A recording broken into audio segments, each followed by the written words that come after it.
ಕವಿ ಕಾಳಿದಾಸ ವಿರಚಿತ ಮೇಘದೂತ ಕಾವ್ಯದ 3 ಮತ್ತು 4ನೆಯ ಶ್ಲೋಕಗಳು.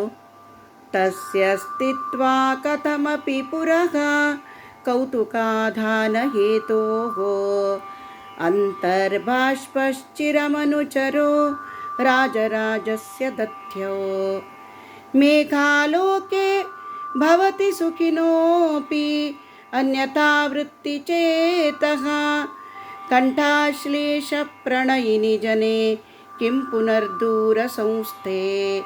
ಕುತೂಹಲವನ್ನು ಹುಟ್ಟಿಸುತ್ತಿರುವ ಮೋಡದ ಎದುರಿನಲ್ಲಿ ಹೇಗೋ ಕಷ್ಟದಿಂದ ದಿಟ್ಟಿಸುತ್ತಾ ನಿಂತಿರುವ ರಾಜರಾಜ ಕಿಂಕರ ಯಕ್ಷನ ಕಣ್ಣುಗಳಲ್ಲಿ ನೀರು ಹರಿಯಿತು.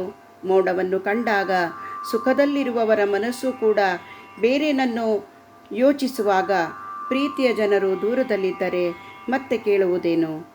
ಪ್ರತ್ಯಾಸನ್ನೇ ನಭಸಿದೈತ ಜೀವಿತಾಲಂಬನಾರ್ಥಿ ಜೀಮೂತೇನ ಸ್ವಕುಶಲಮಯೀಂ ಹಾರಯಿಷ್ಯನ್ ಪ್ರವೃತ್ತಿಂ ಸಪ್ರತ್ಯಗ್ರೈಃ ಕುಟಜಕುಸುಮೈಃ ಕಲ್ಪಿತಾಗ್ರಾಯ ತಸ್ಮೈ ಪ್ರೀತಃ ಪ್ರೀತಿಪ್ರಮುಖವಚನಂ ಸ್ವಾಗತಂ ವ್ಯಾಜಹಾರ. ಶ್ರಾವಣವು ಹತ್ತಿರ ಬಂದಾಗ ತನ್ನ ಪ್ರೇಯಸಿಯ ಪ್ರಾಣವನ್ನು ಕಾಪಾಡಲು ತನ್ನ ಕುಶಲ ವಾರ್ತೆಯನ್ನು ಮೋಡದ ಮೂಲಕ ಕಳುಹಿಸಲು ಆಗ ತಾನೇ ಅರಳಿದ ಬೆಟ್ಟದ ಹೂವುಗಳಿಂದ ಪೂಜೆಗೆ ಸಿದ್ಧನಾದವನಂತೆ ನಿಂತು ಪ್ರೀತಿಪೂರ್ವಕವಾದ ಮಾತುಗಳಿಂದ ಆ ಮೋಡವನ್ನು ಸ್ವಾಗತಿಸಿದನು.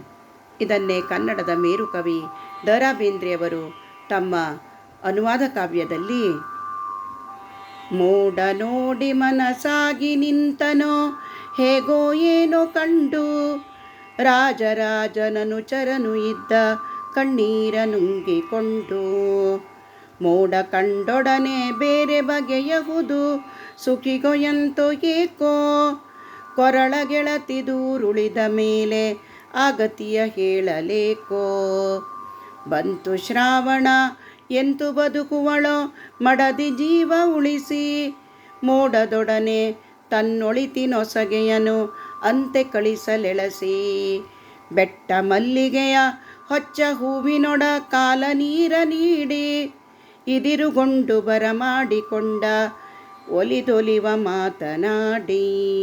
ಧನ್ಯವಾದಗಳು.